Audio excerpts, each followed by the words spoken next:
Welcome to the new TMZ Live, where we bring you inside our newsroom as our staff chases down today's stories in real time.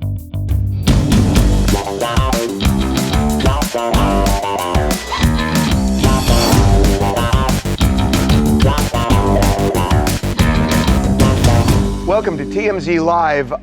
Mark Agnifilo, Diddy's lawyer, who led the case and won, has broken his silence about a couple of things.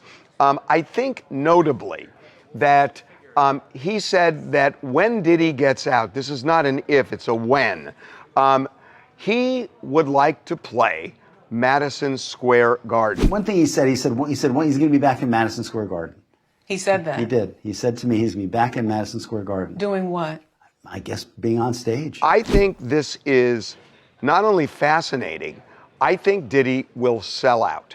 And I really believe that. And I know a lot of people say he was found not guilty. That doesn't mean he didn't do it. The jury just found a reasonable doubt. He probably did do it, and a lot of people hate him for it. And I get that. But controversy sells. And the reality is, Diddy won this case. This is a ridiculous old law about taking a sex worker, putting him on an airplane and going across state lines. He never would have been prosecuted for that if that's the only thing. So Diddy is going to get out in a year or two. And when he does, I'm telling you, he could fill Madison Square Garden, I think. I think you're right. So we learned from Eric Colley, our music expert in the morning meeting, that Diddy wasn't at the top of his career pre all this stuff happening. He probably couldn't have filled Madison Square Garden then. I think without question, at least in the first few shows that he would do, the curiosity factor, what's he going to say about this? Remember what it was like Chris Rock after the Oscars? People want to hear what his response to that is going to be. He is, in a negative way, partially, a bigger star now than he was 6 months ago or a year ago. More relevant. More relevant, certainly. And so I think he would sell it. The question is, what happens a year from now? Is he still, the controversy dies down? Probably not. But I totally agree. Yeah, in the first tour, he's out. He is going to be enormous. There's a lot of other things Agnifilo said. We did a documentary, a series of documentaries actually on Tubi. And in one of them, I interviewed Agnifilo months before the trial. And he said to me that the way he viewed the relationship between Cassie and Diddy, that it was a modern day love story. He has echoed that again after the trial, after all the allegations she made about the beatings. Come on over here. So this is what Agnifilo said on CBS this morning. You called the relationship between Combs and Ventura a great modern love story. Ventura said she was raped, physically abused, and became addicted to drugs because of Combs. I think that's what makes it. The rape we vehemently deny. And I know I respect that she said that. I don't think the jury concluded that happened. In terms of the drugs and the other stuff, I think that's what makes it a modern love story. I don't think he should die in that hill. Right. But here's the thing that I do want to talk about. Jamie, come on over here. I got to talk to you too about this. Jamie's our news director. So, when I interviewed Agnifilo, I asked him about the 1,000 bottles of baby oil. And he made a joke, well, he probably went to Costco. And he got skewered for that in the press, for what he told me. And they made fun of him and they said, how dare you trivialize this?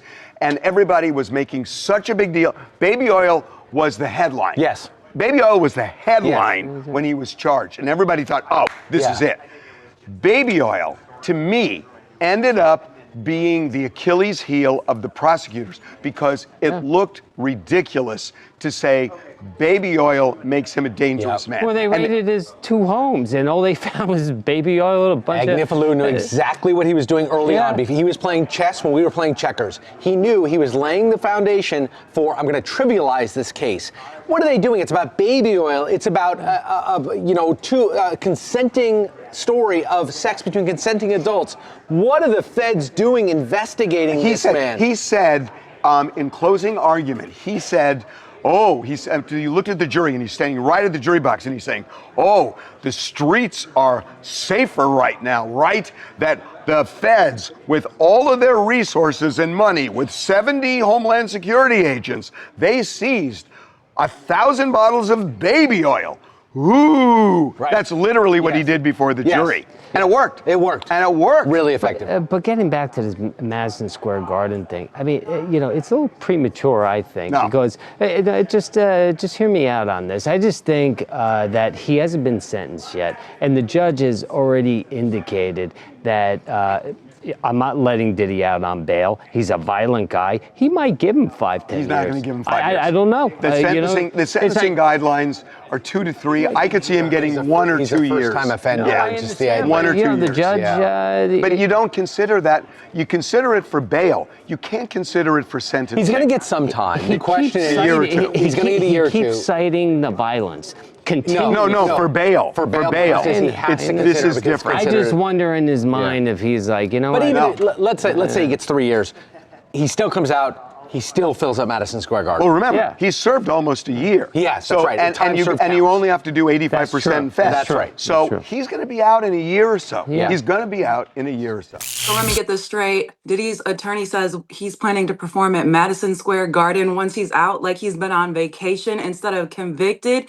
And what's he going to open with? Bad Boy for Life? Please, that's not a comeback. It's a slap in the face. The audacity is louder than the music. But you got to concede this. And again, I'm not in any way supporting what Diddy did, because what he did, just in the Cassie tape, is horrendous. But he won the case. I thought there was a guilty conviction. On crimes that have nothing to do with violence, crimes that they never would have prosecuted on if it was standalone. He was acquitted on the 3 main charges that they wanted him on. So he won this case. But not in the court of public opinion. Well, maybe you're right. Okay, there is a twist in Hulk Hogan's death, that when you look at the death certificate, it says that he has been cremated. And as a matter of fact, if you watched TMZ Live yesterday, or you watched our YouTube live stream, you heard Brooke Hogan very emotionally talk about this and say that her dad actually didn't want a funeral and wanted to be cremated with his ashes thrown in the ocean where his father's ashes had been thrown. And that's what Brooke celebrated, by going to that ocean, not going to the funeral. Well, last night, after the Brooke interview, where she was very, I think, critical of Sky, that Sky posted something that was very surprising, because we were talking in the office. Why was there a casket? If Hulk was cremated, there was a big casket. Why was there a casket? Did they just put ashes in the casket? The answer is no, because Sky said he has not yet been cremated, as our family is making sure every question about his medical care is answered first. Once we have that peace of mind, we will honor his wish and fulfill it with love and respect. Now, clearly, what Sky is referring to is Brooke saying a few days ago that she wasn't so sure that he died of natural causes, insinuating that there was some sort of foul play. Brooke had thought that his body had been cremated, because obviously she's not close with the family and the people around him now. By Sky saying this, she realized that he had not been cremated yet. And so she posted this morning. I'm glad to see that my dad has not been cremated and that Sky is waiting because of family questions. With all of the speculation and uncertainty of my dad's death, I want to personally offer to pay for an autopsy if that's what it takes to get it done. My dad's dignity and legacy deserves it. So if she says no to the autopsy, it's weird, because she's saying she said until the questions are answered. Brooke is saying, here are the questions. Why were they operating on a guy with low white cell count who had leukemia? Right. Why were they operating on his heart? She had suspicions.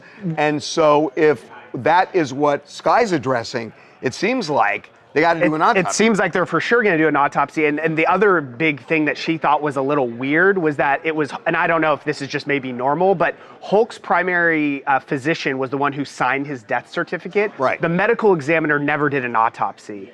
And in her mind, it's like, if this guy just had a surgery, he was 71, so he's a little older, but why wouldn't have the medical examiner looked into it to see if they did something wrong in the surgery? It was odd to me they didn't do it. Because if it's in the hospital, it's one thing, but he died at home. Right. And he had a heart attack, we thought. And you would think they would have done it, but it looks like they have called Sky's bluff on this, and that I think there's going to be an autopsy. I think there for sure is going to be an autopsy, but also Sky's statement, she did a little pushback, and she said that, there's some misleading, she didn't name Brooke, but said there are some people pushing these misleading stories to the media that weren't around Hulk at the end, and he was treated with love. So, I mean, she's clearly talking about Brooke. Clearly. Rami from Miami, and I feel like this whole situation is kind of like a whole Scooby-Doo special, because it's just like, is he cremated or not? But end of the day, I hope Brooke get her closure with the autopsy, if his body's not cremated, and she's going through a lot right now, so end of the day, how you feel about the guy, he's still a dad, and that's most I can say. If you watched TMZ Live yesterday or watched our live stream and you heard Brooke, the autopsy is not going to create closure. She has all sorts of issues unresolved with the family and with her dad. And this is a rough time for her. Coming up. Cain announced last night he wasn't just recruiting, he was actually joining ICE. TV Superman is joining us. My heart breaks for people who are just trying to do their best, but you shouldn't have come in illegally. Be right back.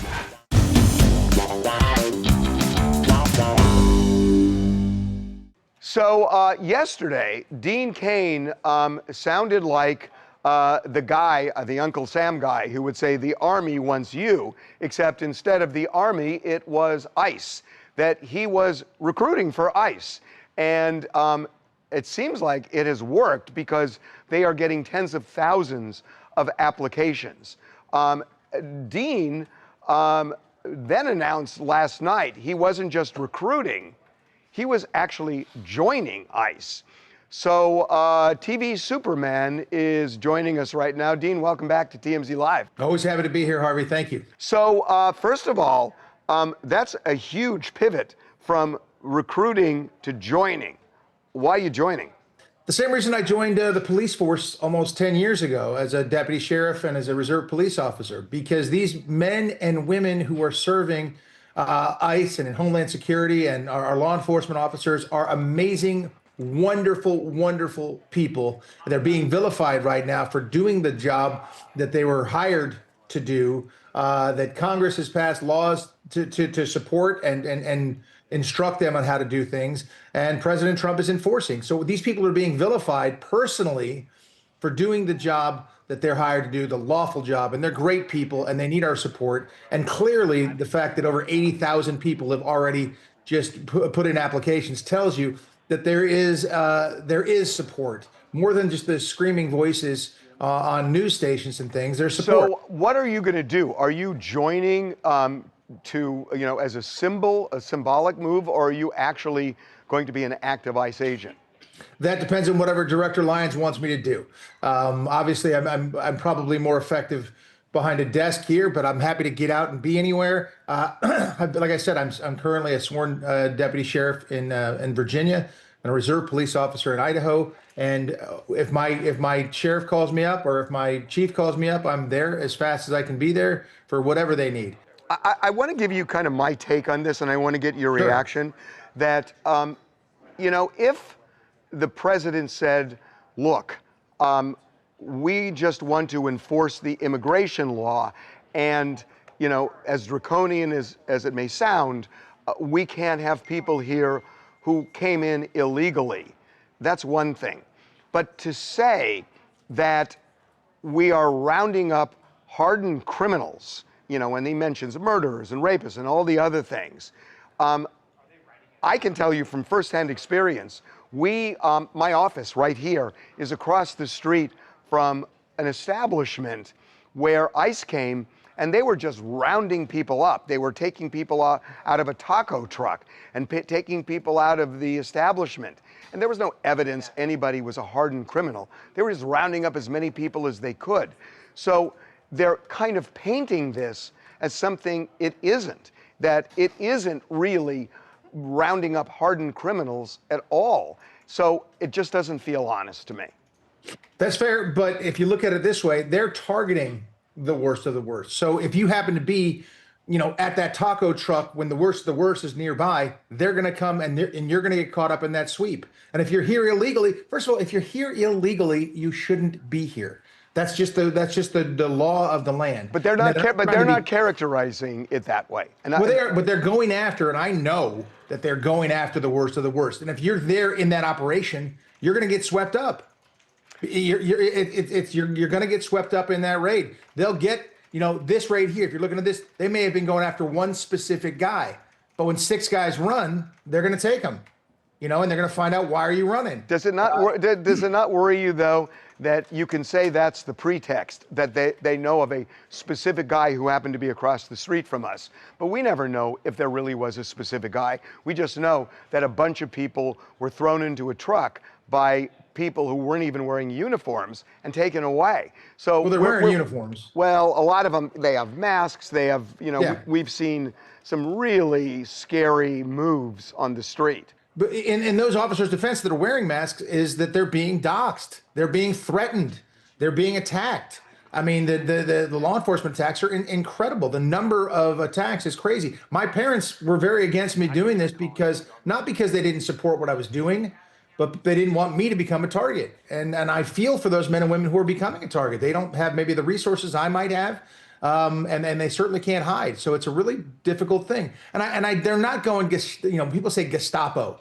Look, they're not trying to kill people. They're trying to get people who are here illegally out of the country. That is their job. That is their mandate. That's what President Trump ran on. That's why he got elected. It's a big part of why he got elected. He promised it, and he's carrying it out. Again, my heart breaks for people who are just trying to do their best, but you shouldn't have come in illegally. And when you have a chance to get out legally, get out and come back legally, or have Congress fix the system, because our immigration system is broken. We accept over 1 million people legally every year, which is more than the next 4 countries combined. And it's still not enough. So we can certainly change our immigration laws, and that's on Congress. I agree with you on that, and that there are quotas that were defied by Joe Biden, and I agree with you on that. Badly. But do you see a difference between somebody, I realize it's the same crime, but somebody who came in last week illegally and somebody who's lived here for 25 years and has a family and has paid taxes? Do you distinguish between them? Well, Harvey, you said it yourself, and you're a lawyer. It's the same crime. Do I I don't make those decisions. That's not my decision to make. That's certainly Homeland Security, and that's ICE. But I understand the difference. Listen, I wish there was a way that people who, that they would have come in legally. I really do. There's going to be a fix somewhere. I'm not sure what it's going to be, but until we get that fix, if you're here illegally, I would say find your way out. There's ways to do that for sure. Or they're gonna find you. Okay. Listen, it's treacherous right now where you live. In Nevada, it's 118 degrees, so stay inside, Dean. I'll do that, Harvey. Thank you, brother. You look good, by the way. Hey, thank you. Really appreciate the time. Yes, sir. We'll see you. Cheers. Coming up. Todd Chrisley, fresh out of prison, was on Candy Burris's podcast, and she asked him about a male business partner who had told authorities that in the early 2000s, the business partner had an affair with Todd. Be right back. TMZ's got every freaking thing. Big celebs, big stories, big events. BB Rexa was looking hot on vacation. Look at the water, too. Did you just say, look at the water? I'll be honest, that is what I was looking at. TMZ!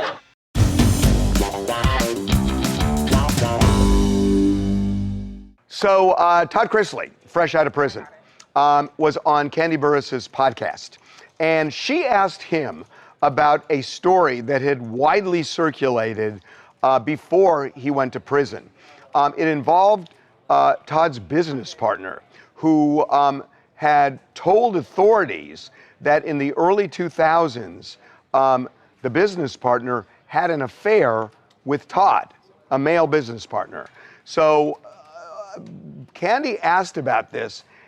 Todd's response to this, eyebrow raising. Do you have this, Tawanda? I do. Okay, play this. Okay, let me ask you this, and if you want me to take it out, I'll take it out. You don't have to take anything out. Okay, he implied that y'all had an intimate relationship. He did. And our attorney called, he says, where are you? And I says, getting off 400. And he says, I need you to come to my office. For what? And he said, I need to talk to you about something that I think you and I should talk about in person. Mm-hmm.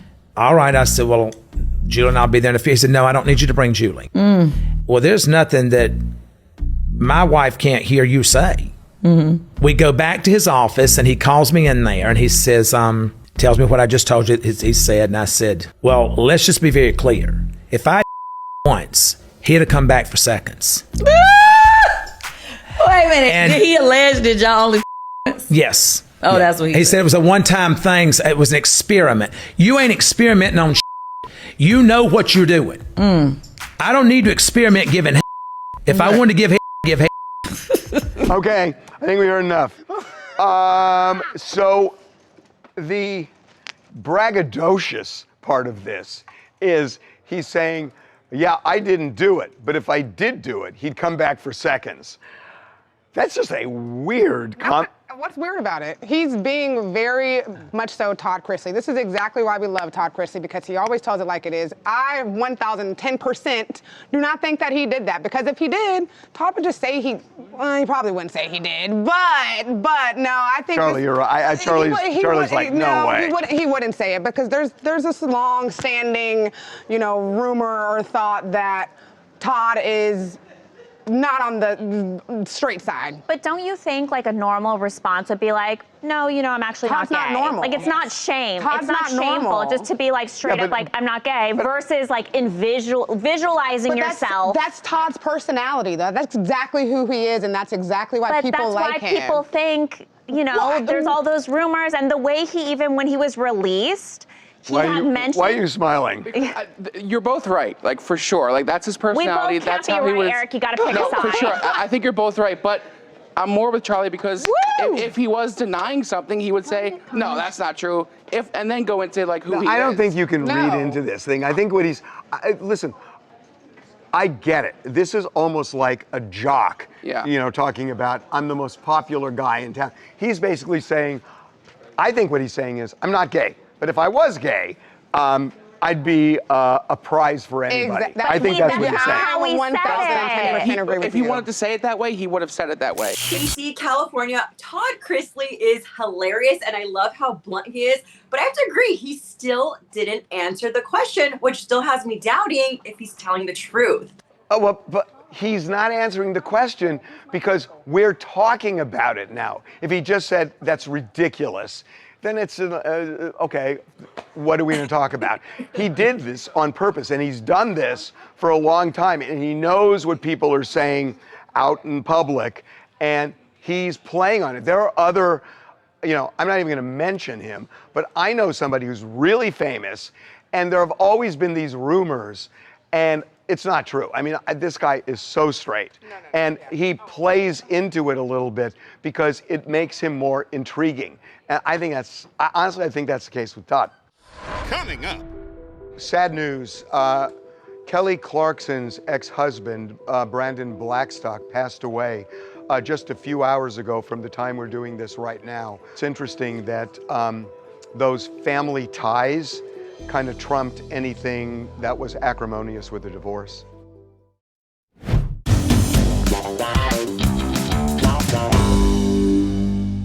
Sad news.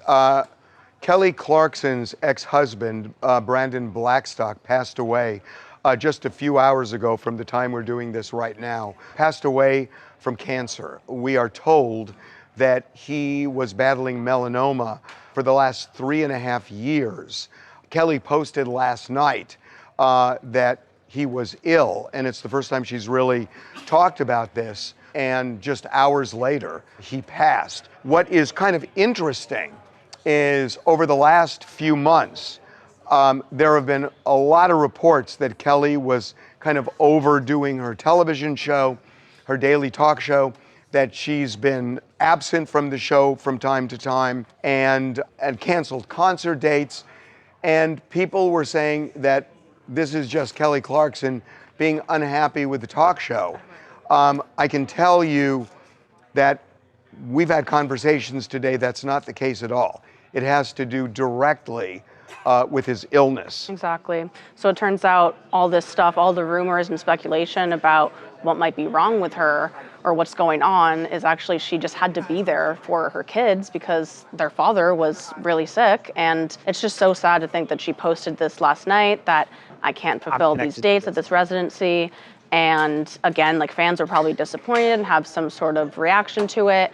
And then just hours later, he unfortunately passes away. And you know what's interesting is they had an extremely acrimonious divorce. I mean, they had a contentious divorce. Remember, he was moving wherever, I think in Montana or something, and they were fighting over all the money. In fact, they had a ranch, or she had a ranch there. He was staying in the ranch, and she got him kicked out. Right, and it was even more complicated because remember, he was her manager. So he was arguing, remember, I'm due this money because I helped make your career.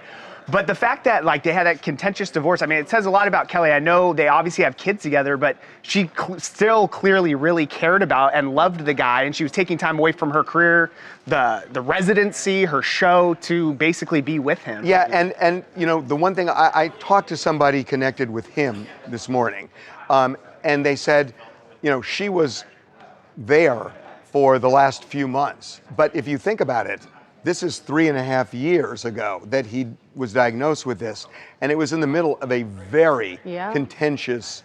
Totally, and divorce. don't you also think it's kind of crazy that that this never got out? Nothing about his sickness, and the staff knew. And she was getting killed in the press about, oh, why is she bailing on her fans? Right. Why is she not showing up to the show? There's all these rumors and speculation, and she never said anything. There are 100 people on this talk show, and what I'm told is that people on the talk show knew that this was going on, and nobody broke the silence. That says a lot, yeah.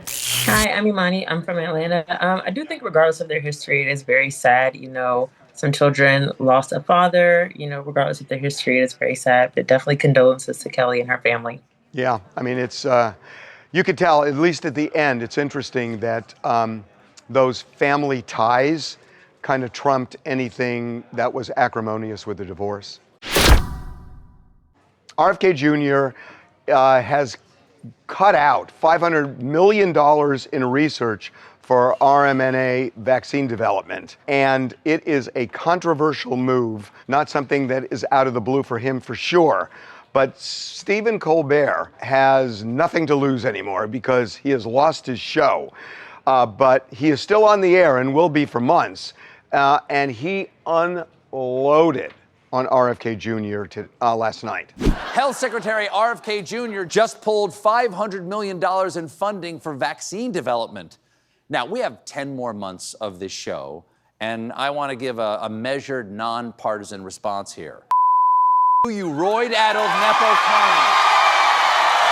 Kain. Most of these shots are for flu or COVID, but as the pandemic showed us, mRNA vaccines don't perform well against viruses that infect the upper respiratory tract. Counterpoint, you roadkill munching Luddite human Slim Jim. You're gonna kill people. You know, it's funny because that's why he's losing his job, by well, the way. I don't be know about funny. that. No one who's watching for this crap? The other side to it is Democrats have played so nice, and they're playing in the same ring now. Yes. When did they play? When did they play night? Was it before or after Did you they hear tried to Trump send Donald Trump to prison for 1,000 years? Did you hear Trump talking about this whole Epstein thing is? You heard him say that yesterday? Yeah. He's talking the same way. And they're finally playing the same game. Oh, I think that. They're playing the same game. I could not disagree. I could literally not disagree with you The more. way Donald Trump has gone after his enemies. Oh, okay. Low fine. IQ. Oh, fine. Yeah, sure. But that he's insulting? How do you get mad at what he said when Donald Trump can tear somebody apart publicly because they happen to disagree with him, because they didn't vote for him? My point about him is that he's a late night host. This was never late night television, Harvey. It's so partisan. I know. Nobody wants it. Nobody wants that from him. That's why he's losing his show. He was number one because of it, Babcock. He was number one because of it. He's number one by a hair, and their audience is so small compared to what Johnny Carson, compared to David Letterman, Jay Leno. You know that. Every audience is small compared to them. I know, but because Babcock, you can't call half the country pieces of crap. There There were 3 networks then. There are a million networks now. Sure. So you can't say that. He was number 1. People wanted. Does alienating half of the country help your ratings? No. Well, it helped Donald Trump because he's alienated half the country and he's president. He doesn't have a television show. What are you talking about? The country's He's split running between- it like a television show. Well, yeah. He's great at that. And by the way, that has helped him. So why can't he do that? He can, but it's going to make you lose your job because if you alienate half the country, if you call half the country garbage and call them idiots, then nobody's going to watch you anymore. What he's saying is, and there's a lot of science behind it. And I understand that there are 2 sides to it, but there is a lot of science. I don't know about vaccines. But there's a lot of science that they save millions of people. Oh, yeah. Look, I got every vaccine you could get, I think. So I know. I'm not saying I'm against vaccines. And when we are building a $200 million ballroom at the White House and cutting out paid with pride, that's not being paid with taxpayer funds. First of all, good luck on that. That everything gets paid for privately when you're dealing with a government building. Good luck on that. That's BS. And then childhood cancer research gets cut. I'm sorry. Hi, my name is Onyeka Chiamati. I'm from Los Angeles, California. And I say good for Stephen Colbert. He doesn't have much time on his show, like you guys said. And at the end of the day, I think he's just saying what millions of Americans are thinking, but on a late night television show. You can't really claim that you want to make America healthy again and then cut hundreds of millions of dollars on vaccine research. It's not giving healthy. Yeah, I'm really, I gotta say, I know RFK Jr. And I know him in no small part because he used to go to my gym all the time when he lived in LA. And, we had a friendly relationship. And it's just a weird thing that when somebody assumes a job and they take positions that you really disagree with. Again, I subscribe to the whole Bill Maher thing that you can't hate somebody because you disagree with them. But it does kind of shake you when all of a sudden you have to look at somebody just in a completely different way. Coming up. Selena Gomez is saying that the best thing that happened to her when she was dating the Jonas Brothers was that she became tight with Taylor Swift. Taylor was dating Joe. 16 years of pure friendship, and they love each other. They're always there for each other. Be right back. When 2 women date brothers, are they Eskimo-y sisters? No, I don't think you know how it works. No, I know. You're saying that. So Selena Gomez is saying that the best thing that happened to her when she was on tour with the Jonas Brothers was that she became tight. Well, when she was dating, because she was dating Nick. Taylor was dating Joe. Right. Yes. So she was around the Jonas Brothers because she was dating Nick. Yes. And Taylor was dating Joe. Yep. So they had something in common and they bonded and they both broke up and they had bad breakups. And then they even bonded more after the breakup because that's why they became friends. I hate that I know about this. How did you guys meet? Oh, Taylor and I dated the Jonas Brothers. She and I like to say the best thing we got out of those relationships was each other. At that age, we became best friends, bonded over the breakup, as girls do. And then we just stuck around for all the ups and downs that came after. And here we are now 16 years later. She's kind of dissing the Jonas Brothers. I mean, don't you always kind of diss your ex? I mean, it's 16 years ago. And why not She said they can laugh about it now that they are all friends, now that they get it. They were super young. They were like immature during it, but like now that they're friends. She's saying that. But she also says she got to hear Love Story before it ever got released. Before anyone heard it, she got to hear Taylor Swift's one of her biggest songs. Oh, I didn't know that. Yes, and I was like, that's so cool. The other thing is the Taylor Swift, her best friends sometimes come and go.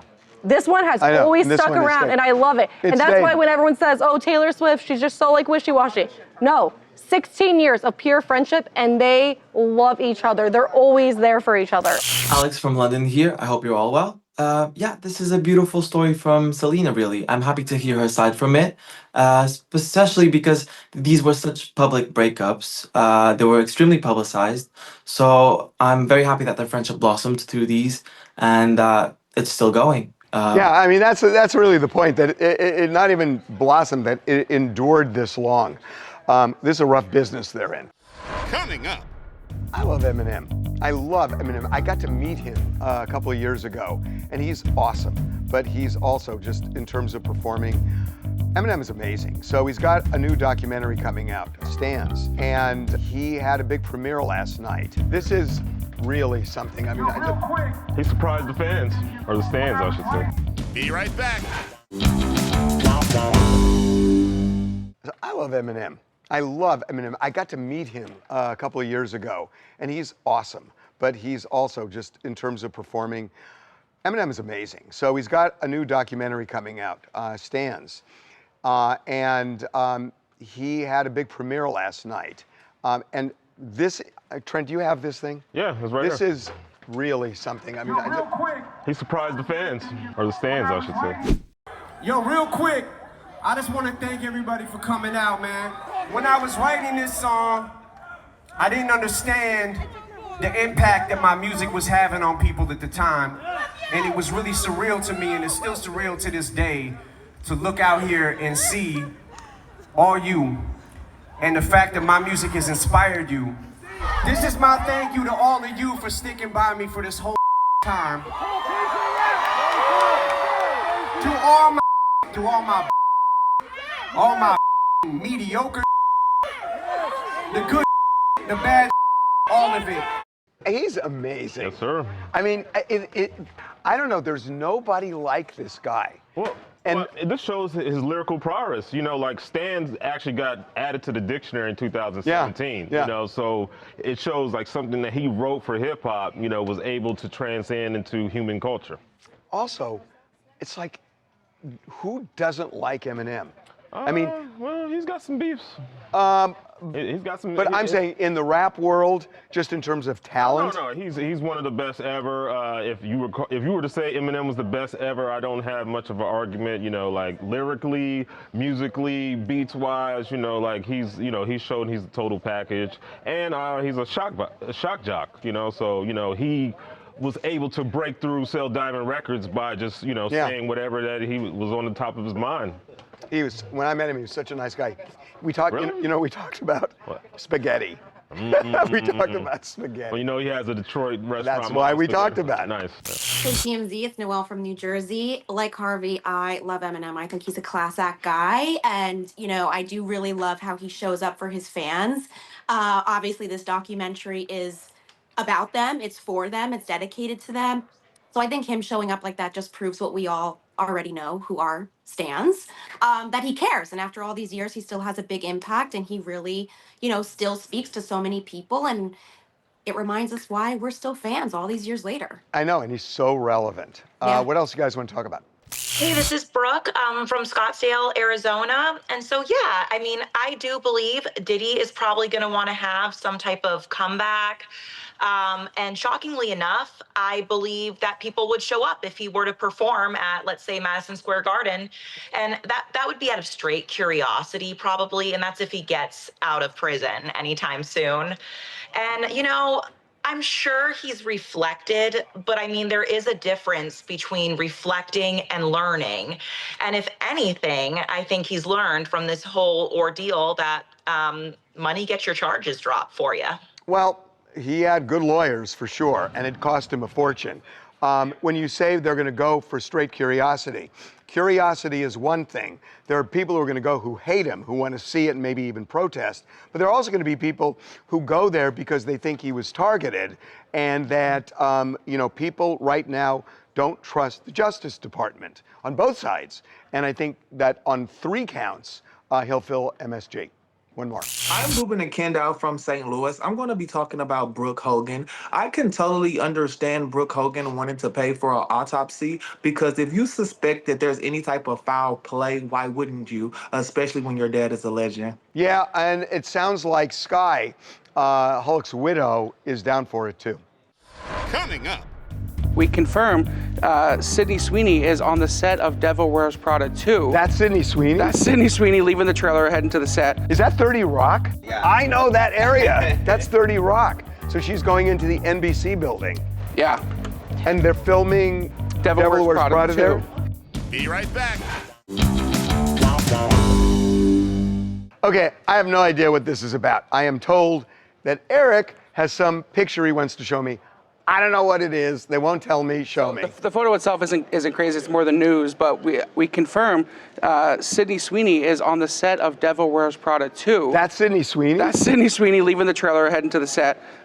It's you know. No, she's not. No, you know why she's not heading to the set? Is this a mic? This must be. No, go back to the other picture. That looks That's like the umbrella handle. Oh, that's the umbrella. Oh. Yeah. Well, how do we know it's Sydney Sweeney? We're just relying on the Getty tagging and them being there and the photographer seeing them. But yeah. Is that 30 Rock? This was yesterday in New York. It looks like 30 Rock. It's around that area. No, that's the area. That's the entrance, yeah. I know that area. That's 30 Rock. So she's going into the NBC building. Yeah. And they're filming Devil Wears Prada there? Yeah. That's Sydney Sweeney? Yeah, and the whole original cast of Devil Wears Prada is back. Good genes.